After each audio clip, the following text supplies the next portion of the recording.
মারতেছে স্যার। আসসালামু আলাইকুম ভিউয়ার্স, আমি শারমিন আক্তার। আজকে আরেকটি নতুন ব্লগ নিয়ে হাজির হলাম আপনাদের সাথে। কেমন আছেন সবাই? আলহামদুলিল্লাহ, আমি ভালো আছি। অনেক দিন যাবৎ গাছে পানি দেওয়া হচ্ছে না, আর তাছাড়া পানি না দেওয়ার কারণে যে বড় কোনো ক্ষতি হচ্ছে তাও না। প্রতিদিনই বৃষ্টি হচ্ছে, তো পানি লাগছে গাছের গায়ে এমনিতেই। যাই হোক, এখন আজকে পানি দিচ্ছি। ফাতিহাও এখন পানি দেওয়া কমাই দিছে, একটু বিজি হয়ে গেছে ও। আর আজকে আমার মনটা কেন জানি একটু খুশি খুশি, বুঝতেছি না।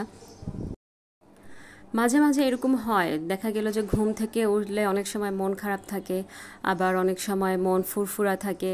আসলে এটা ঘুমের উপর ডিপেন্ড করে। ঘুম ভালো হলে হয়তো বা মনটা ফুরফুরা থাকে। যাই হোক, সকালের নাস্তা তৈরি করছি। আজকে যেহেতু শুক্রবারের ব্লগটা আমি আজকে দিচ্ছি। আমার শুক্রবারে একটু বিজি ছিলাম, যার কারণে ব্লগটা দেওয়া হয়নি। তো যেহেতু শুক্রবার, ভাবছি যে একটু লেট করে উঠব, কিন্তু লেট করে আর ওঠা হয় না। প্রতিদিনের যে অভ্যাসটা সেটা থেকে যায়, সকালেই ওঠা হয়। তো সকালে উঠেই নাস্তাটা তৈরি করে নিয়েছি, নাস্তা খাবো। আর তাছাড়া এখন শুক্রবারে আমার খুব বেশি কাজ করা লাগে না, আমার আম্মা থাকে। আম্মা আব্বা দুজনেই থাকতেছে। আমার বড় বোনের ছেলের পরীক্ষা, এই কারণে থাকতেছে। তো আম্মা দুপুরের খাবারটা করে ফেলে। আমরা শুক্রবারে দুই বোন একসাথেই বাজার করে রান্না করি।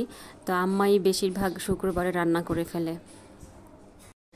ফাতিহার বাবাকে নাস্তা দিছি, তো ও দেখেন পরোটাকে মাঝখান থেকে খেয়ে ফেলছে আগে। মানে মানে ফাইজলামি তো করার একটা সীমা আছে, বেশি ফাইজলামি করে ফেলে মাঝে মাঝে। মাঝে মাঝে খুব রেগে যায় আর কি। শুক্রবার আসলেই একটু চেষ্টা করি ভালো কিছু খাবার, কেননা শুক্রবার হচ্ছে আমাদের মুসলিমদের জন্য সাপ্তাহিক ঈদের দিন। তো সব সময় গরুর মাংস যদি না খাওয়া হয়, চেষ্টা করি যে মুরগি বা অন্য যে কোনো ধরনের খাবার খেতে। তো আজকে গরুর মাংসই রান্না হবে। আমরা দুজন একসাথে কিনে নিয়ে এসেছি, একসাথে টাকা দিয়ে। এই পর্যন্ত যারা আমার ভিডিও দেখছেন, প্লিজ আমার ভিডিওতে একটি লাইক দিয়ে দিবেন, এবং আমার ভিডিওর কোনো অংশ যদি আপনাদের ভালো লেগে থাকে তাহলে চ্যানেলটি সাবস্ক্রাইব করে দিবেন। আর অলরেডি যারা করে ফেলেছেন তাদেরকে অসংখ্য অসংখ্য ধন্যবাদ। তো আমি যেহেতু রান্না করছি না, তাই বলে যে একেবারেই কোনো কাজ করছি না তা না। আমি আম্মার সাথে একটু হেল্প করছি। আম্মা বলতেছে রসুন দিতে, আদা দিতে, এগুলো আবার নাড়াই দিতেছি। তো এভাবেই আমি সবসময় আম্মার কাছ থেকে রান্না শিখি, দাঁড়ায় থাকি সব সময়।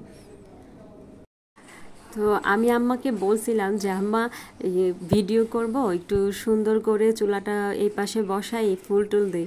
না না, লাগবে না, আমার এত সময় নাই। আসলে ওনারা এত সময় নিয়ে কাজ করেও না, খুব তাড়াহুড়া করে কাজ করে, রান্নাবান্না তাড়াহুড়া করে। তারপরও কেন জানে রান্নাগুলো অনেক মজা হয়। আর আমরা এত গুছায়া করি, আমাদের রান্না কিন্তু আহামরি মজা হয় না, তবে আমারটা মজা হয় ইনশাল্লাহ।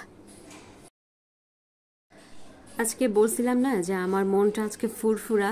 হয়তোবা ফাতিহার বাবা আজকে বাসায় থাকবে, এজন্যই মনটা ফুরফুরা। কেননা ও কখনোই শুক্রবারে বাসায় থাকে না, ওর ডে অফ হচ্ছে শনিবারে। তো শুক্রবারে আজকে থাকবে, আমার তাড়াহুড়াও নাই। অন্যান্য সময় জুম্মার নামাজ পড়ে এসেই খায়, খাওয়া দাওয়া করে গো, সে অফিসের উদ্দেশ্যে চলে যায়। তো আজকে আর ওইটা হবে না, আজকে সবাই একসাথেই খাবো। এজন্যই হয়তোবা সকাল থেকেই মনটা সতেজ আছে, ভালো লাগছে। আলু কি এখন দিব?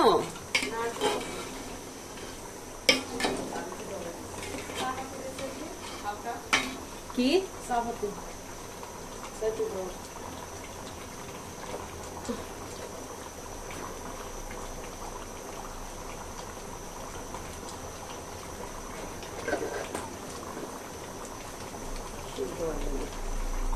চা পাতি দিলে সিদ্ধ হয়। তো আমি আগে জানতাম না যে গরুর গোশের মধ্যে চা পাতি দিলে সিদ্ধ হয়। এই তো দেখেন এখন দাঁড়ায় দাঁড়ায় রান্না করতেছি মার সামনে, তাই জানতে পারলাম যে চা পাতি দিলে গরুর মাংস সিদ্ধ হয়। এজন্যই বলে যে যখন মুরব্বীরা রান্না করতে যায় তখন যদি দাঁড়ায় দেখা হয় তাহলে অনেক কিছু শেখা যায়। এই তো আমি শসা কেটে নিচ্ছি, আর আমাদের রান্না প্রায় শেষ। আজকে 1-1:30টার আগেই রান্না শেষ হয়ে গিয়েছে। তো নামাজ পড়ে ফেলেছি, ওরা আসলেই খাবার দিয়ে দিব। সালাদটা সবসময় আমার দুলাভাই বানায়, তো উনি তো একটু অসুস্থ, হাত ভেঙে গেছে, তাই আমি আজকে বানাইতেছি। আজকে কোনো তাড়াহুড়া নেই, আজকেই তাড়াতাড়ি দেখলাম যে কাজ শেষ। আর যেদিন অনেক তাড়াহুড়া থাকে যে ওর বাবাকে অনেক তাড়াতাড়ি ভাত দিতে হবে, খাবার দিতে হবে, সেদিন মনে হয় যে কাজ শেষই হয় না। তো আজকে সবাই একসাথে খাবো, আল্লাহর রহমতে সবাই একসাথেই আছি। আম্মা বা বড় ভাই, মানে বড় ভাই বলতে দুলা ভাই, বোন, ফাতিহার বাবা, কিন্তু কারো ছবি উঠানো হয় নাই, কেউই রাজি হয় না যে মানে ফেস দেখাবে। যাই হোক, শুধু রায়ানকেই দেখানো হয়েছে। আজকে এই ছোটোখাটো আয়োজন করা হয়েছে মূলত আমার বোনের ছেলে, মানে আমার ভাগনা, ওর বার্থডে। তো এই কারণেই বিশেষ করে গোশ পোলাও রান্না করা হয়েছে। ও অবশ্যই এসএসসি পরীক্ষা দিচ্ছে, তো ওইভাবে মানে বড় করে কোনো অনুষ্ঠান করা হয়নি, ঘরোয়াভাবেই করা হয়েছে। রায়ানকে বেড়ে দিচ্ছি, ও নিজের হাতে খাইতে পারে না, আমি খাওয়াই দিই। আজকে আবার বলতেছে যে নিজে নিজে খাবে, সবাইকে দেখতেছে সবাই নিজে খাইতেছে। তো নিজে নিজে খাইতে গিয়ে একটা ভাতও খায় নাই, পোলাও ভাত, নিজে গোশ খাইছে, এছাড়া অন্য কিছুই খায় নাই। আর বলতেছে যে আমার বমি আসতেছে। তো এখন কি করার, না খেয়েই ছিল, শুধু গোশগুলোই খাইছে। ও খাইতেছে আর কি যে করতেছে, মানে স্বাভাবিকভাবে বসে খাইতে পারে না, স্বাভাবিকভাবে বসতেও পারে না সোজা হয়ে, এই বাঁকা তারা এরকম হবেই। আজকে ফাতিহার বাবা বাসায় আছে, তো আমাদের আসলেই সবার মন মানে অনেক ভালো, আমার মেয়ের।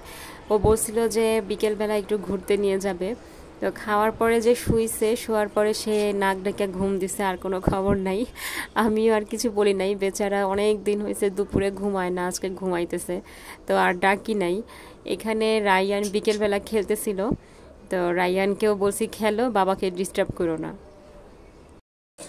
রায়ানও প্রস্তুতি নিয়েছিল যে ঘুরতে যাবে, এই জন্যই পাঞ্জাবি খুলে নাই। আমি বলছিলাম যে খুলে ফেলো, তাও খুলে নাই, বলতেছে বাবার সাথে ঘুরতে যাব। যাই হোক, আর যাওয়া হয় নাই। ওর রায়ানের কালকে থেকে পরীক্ষা, মানে শনিবার থেকে পরীক্ষা, ফার্স্ট টার্ম পরীক্ষা। সবাই দোয়া করবেন, লেখাপড়া করছে, আরবি পরীক্ষা প্রথমেই, তো ওর জন্য সবাই দোয়া করবেন যাতে ভালো রেজাল্ট করতে পারে।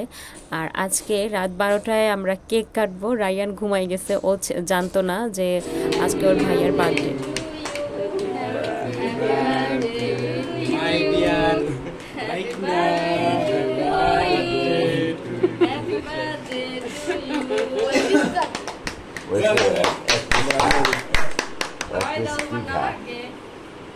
আমাদের এসএসসি পরীক্ষার্থী।